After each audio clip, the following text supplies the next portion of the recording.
बिस्मिल्लाहिर्रहमानिर्रहीम। अस्सलाम वालेकुम जी। 10th class. आज हमारा टॉपिक है general characteristics of organic compounds. Organic compounds जो हैं उनकी आम खसूसियात क्या होती हैं ये आज हमने पढ़ना है। यहाँ में 10 खसूसियात जो हैं वो नोट की हैं जो जो इनमें मौजूद होती हैं। सबसे पहले हम इसका डिस्कस करेंगे जी ओरिजिन के ये कहाँ कहाँ पाए जाते हैं ऑर्गेनिक कंपाउंड्स हमारे पास। तो ओरिजिन जो होता है जी वो होता है इनका माखज़, मतलब ये कहाँ से वजूद में आते हैं। ये हमें जो है naturally from plants and animals वहाँ से मिलते हैं नेचुरली, और सिंथेटिकली भी इनको तैयार किया जाता है। लेकिन जो इनऑर्गेनिक कंपाउंड्स होते हैं वो हमारे पास प्लांट्स और एनिमल्स में मौजूद कम ही होते हैं। वो ज़्यादातर जो है मिनरल्स के तौर पर पाए जाते हैं। उसके बाद दूसरे नंबर पर आती है हमारी इसकी कंपोजिशन। कंपोजिशन जो है वो क्या है कि इसमें क्या पाया जाता है। कार्बन एटम्स तो आपको पता है इसमें ज़्यादा पाए जाते हैं। उसके अलावा इसमें हाइड्रोजन पाया जाता है जी। उसके अलावा बहुत कम मिकदार में यहाँ पे ऑक्सीजन भी मौजूद होता है और नाइट्रोजन भी मौजूद होता है जी,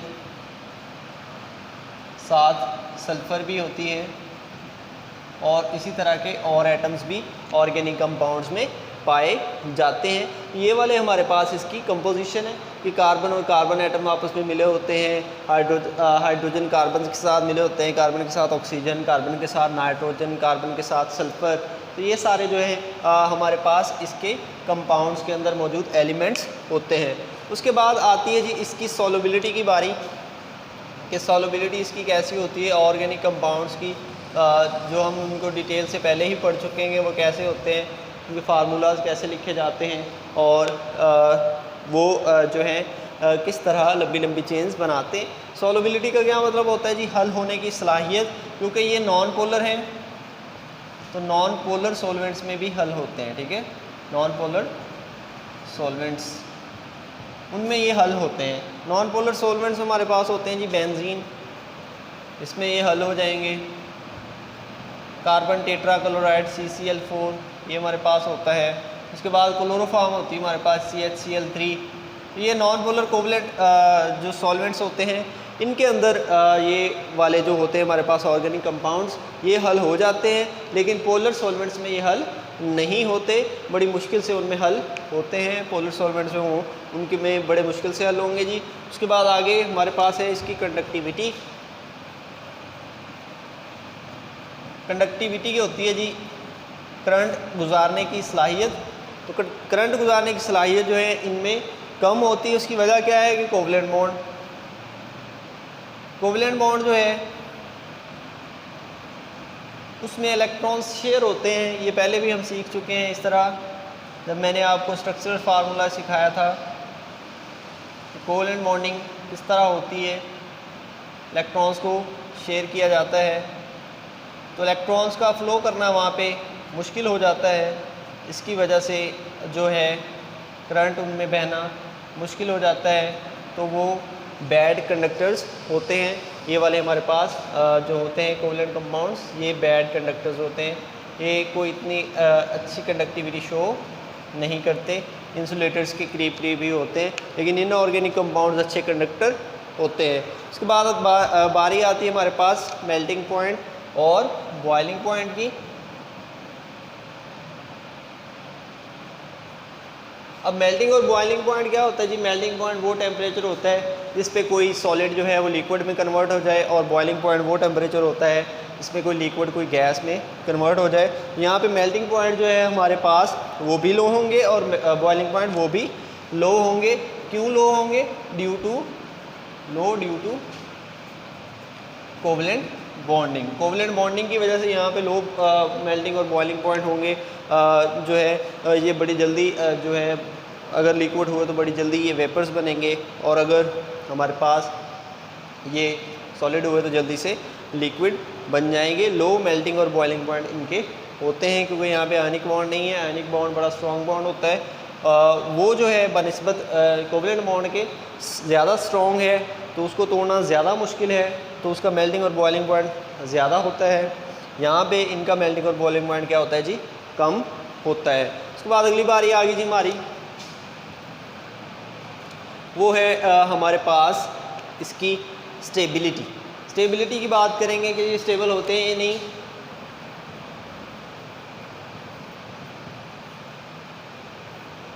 स्टेबल का मतलब होता है जी क़याम पजीर, और यहाँ से हमने देखना है कि ये क़याम पजीर होते हैं ये नहीं, ये बहुत कम क़याम पजीर होते हैं, लेस स्टेबल होते हैं।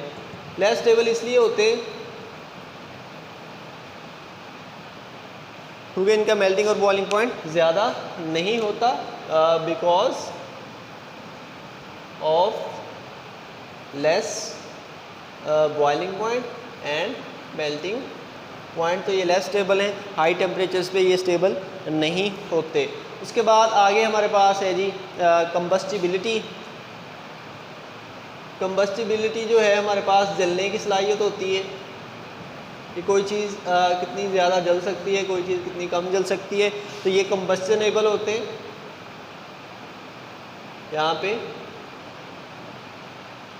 कंबस्टिनेबल, इनको जलाया जा सकता है। जैसे ही कार्बन की मिकदार बढ़ेगी, हायर